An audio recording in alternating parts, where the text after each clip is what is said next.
I don't know whether I've ever told you YouTube viewers about all those times I used to do the cleaning up round the art galleries up in your London town.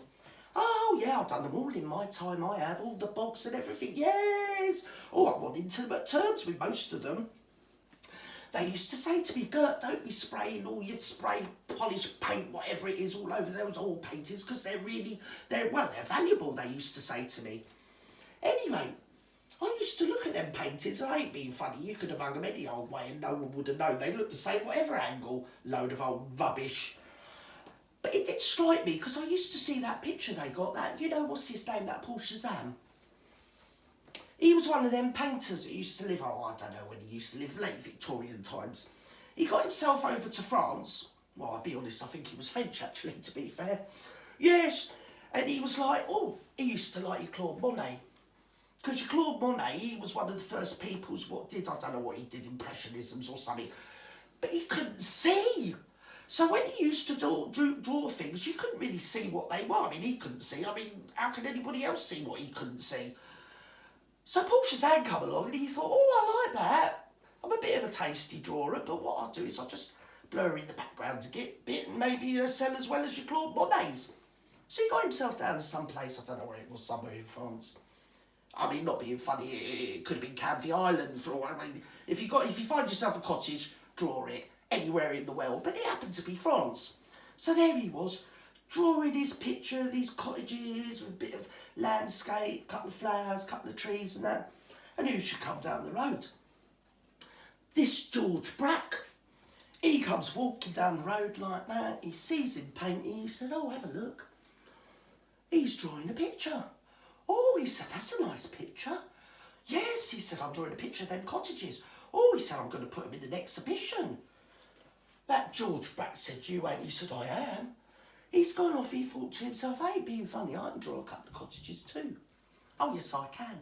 Anyone could draw a couple of cottages. So he took himself off and he drew what he thought was a couple of cottages.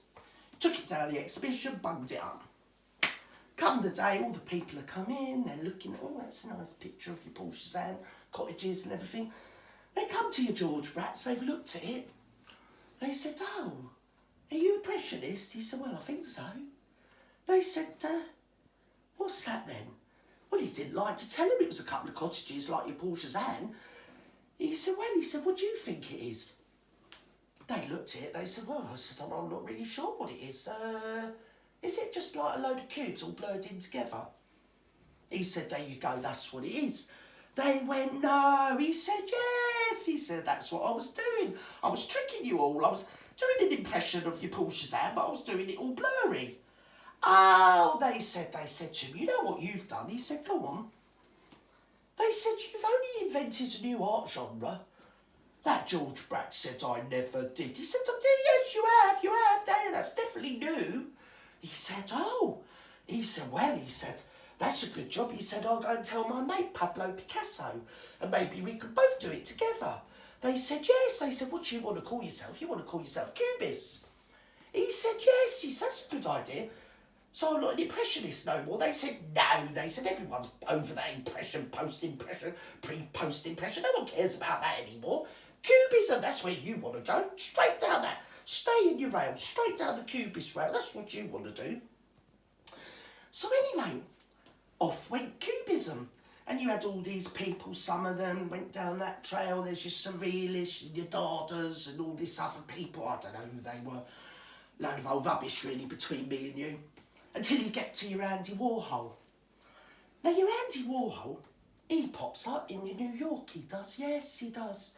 He turned up in New York, and they said to him, oh, what can you do? He said, well, he's a bit tasty with your brush and everything. You know, I've got a bit of an artistic bent. I love my mum. They said, fair dues. They said, come round to your Barnes and Noble and you can give our windows a bit of a going over, you know, do a bit of window dressing. Yes, they said, yes, I'll do that. So he got himself down Barnes and Noble and he dressed up all the windows and he dressed them up a bit tasty. The people loved them. They were crowded outside looking at these fancy windows, especially because it was Christmas and everything. Oh, they said, he's very good at art. And from that, he started to sort of branch out a bit and take off. Well, over here in New York was a load of old guys. Pale Male Stale does come to mind. not being rude or nothing, but that was what was happening.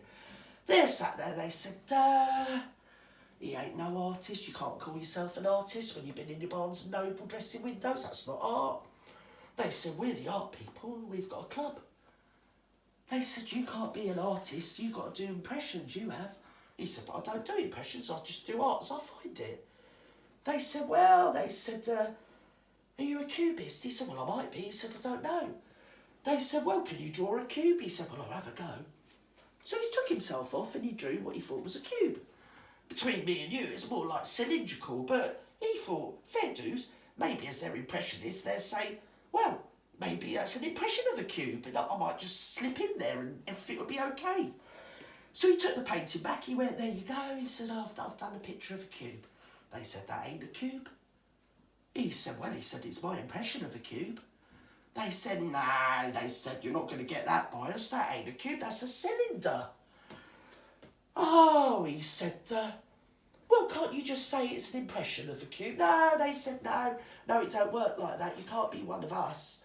He said, well, can't I just be an impression? No, he said, they said, this club's closed. Plus, we don't have people in our club what love their mums and have them live with them. We don't have none of that. We're whiskey drinkers. We like to drink whiskey and fight and do impressions. That's what we do. Oh, said Andy Warhol. And he took himself off home. And when he got home, he turned that cylindrical picture into an iconic picture of a well-known can of soup. And from there, his career just took off. It was like a jet engine, it was. It just jutted out into the world and culturally just took over the whole world. Yes, it did. And it stood the test of time because it's still just as relevant today as it was then. And if it wasn't for your Andy Warhol, we'd have never heard of your Velvet Underground because he was their manager.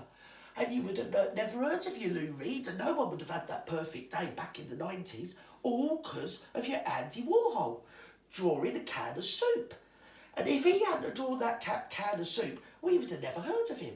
And if Paul Cezanne had never drawn that picture of a couple of cottages that annoyed George Bratt so he did a load of cubes, you would have never heard of your Andy Warhol.